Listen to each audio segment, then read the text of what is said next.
part 2 dun sa tanong na pwede bang i-train yung alaga.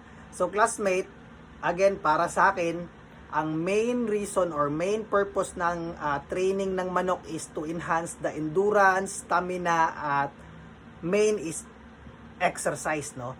So gagawin lang talaga natin is palalakasin lang natin yung alaga natin. Based doon sa skill, kung gusto mong dagdagan ng skill ay imposible po. Ang gagawin lang talaga natin is i-enhance yung skill nila. Halimbawa, pinapa-scratch pen natin, ang mangyayari niyan, lalakas yung palo o hindi siya mangangalay pag pumapalo-palo siya. At fly pen naman, pinapalakas natin yung pakpak at nasasanay siyang lumilipad. So kung pagdating sa laban is, pag lumilipad na siya, o kaya lumipad yung kalaban, masasabayan niya. Pero kung yung skill yung tinutukoy mo, hindi po talaga natin matuturuan ng skill kasi nga nasa bloodline talaga ng manok yan, no? Kaya nga tayo nag-i-infuse para makuha yung ability na yon. So yun classmate, follow for more.